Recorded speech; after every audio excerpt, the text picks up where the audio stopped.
നമ്മൾ കടയിൽ ചെന്ന് ഒരു സാധനം വാങ്ങുമ്പോൾ അല്ലെങ്കിൽ എന്തെങ്കിലും സർവീസ് ആവശ്യപ്പെടുമ്പോൾ നമ്മൾ അറിഞ്ഞോ അറിയാതെയോ ഒരുപാട് ചെറിയ ചെറിയ തീരുമാനങ്ങൾ എടുക്കുന്നുണ്ട്.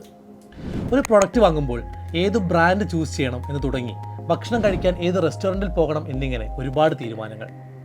അത് നമ്മുടെ സൈക്കോളജി, നമ്മൾ ചിന്തിക്കുന്ന രീതി ഇതിനൊക്കെ ആശ്രയിച്ചിരിക്കുന്നു. ഇത്തരം ആളുകളുടെ സൈക്കോളജിക്കൽ റീസണിങ് രീതികൾ തിരിച്ചറിയുന്നത് മാർക്കറ്റിങ്ങിൽ വളരെ പ്രധാനമാണ്.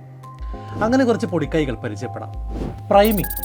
നിങ്ങൾ എന്തെങ്കിലും കാര്യം വാങ്ങുമ്പോഴോ സർവീസ് ചൂസ് ചെയ്യുമ്പോഴോ അതുമായി ബന്ധപ്പെട്ട മറ്റേതെങ്കിലും എലിമെന്റ് നിങ്ങളുടെ തീരുമാനത്തെ സ്വാധീനിക്കുന്നതിനെയാണ് പ്രൈമിംഗ് എന്ന് പറയുന്നത്. Naomi Mandel, Eric J Johnson എന്നീ റിസർച്ചേഴ്സ് നടത്തിയ ഒരു സ്റ്റഡിയിൽ മാർക്കറ്റിംഗിൽ പ്രൈമിങ്ങിന്റെ പ്രാധാന്യത്തെപ്പറ്റി പറയുന്നുണ്ട്. ഒരു വെബ്സൈറ്റ് ഡിസൈൻ ചെയ്യുമ്പോൾ അതിന്റെ ബാക്ക്ഗ്രൗണ്ട് മാനിപ്പുലേറ്റ് ചെയ്യുന്നതിലൂടെ കസ്റ്റമേഴ്സിന്റെ ചോയ്സുകളെ സ്വാധീനിക്കുമോ എന്നായിരുന്നു ഈ പഠനം. അതിനായി പങ്കെടുത്തവരോട് ഒരേ കാറ്റഗറിയിലെ 2 പ്രൊഡക്റ്റുകളിൽ ഒന്ന് തിരഞ്ഞെടുക്കാൻ ആവശ്യപ്പെട്ടു. ഉദാഹരണത്തിന്, കാറുകളുടെ കാര്യത്തിൽ ടൊയോട്ടയും അവരുടെ തന്നെ വില കൂടിയ ബ്രാൻഡായ ലെക്സസ് എന്നിവയായിരുന്നു ചോയ്സുകൾ. ആദ്യത്തെ തവണ വെബ്സൈറ്റിന്റെ ബാക്ക്ഗ്രൗണ്ട് പച്ച നിറത്തിൽ ചെറിയ നാണയങ്ങൾ കൊണ്ടുള്ള ഡിസൈൻ ആയതിനാൽ വിസിറ്റേഴ്സ് സേഫ്റ്റി ഇൻഫർമേഷനേക്കാൾ കൂടുതൽ സമയം പ്രൈസ് ഇൻഫർമേഷനിൽ ശ്രദ്ധിച്ചു. രണ്ടാമത്തെ ബാക്ക്ഗ്രൗണ്ട് കാറിന്റെ കംഫർട്ടും ലക്ഷറിയും തോന്നിപ്പിക്കുന്ന തരത്തിൽ ഡിസൈൻ ചെയ്തപ്പോൾ പ്രൈസ് ഇൻഫോയേക്കാൾ കൂടുതൽ കാറിന്റെ കംഫർട്ട് ഇൻഫർമേഷനിലാണ് ആളുകളുടെ ശ്രദ്ധ പോയത്. ഇത്തരം ചെറിയ ഡീറ്റെയിൽസ് ഓരോരുത്തരുടെയും തീരുമാനങ്ങളെ സ്വാധീനിക്കുമെന്ന് ഈ പഠനം തെളിയിക്കുന്നു. റെസിപ്രോസിറ്റി എന്ന ആശയം വളരെ ലളിതമാണ്.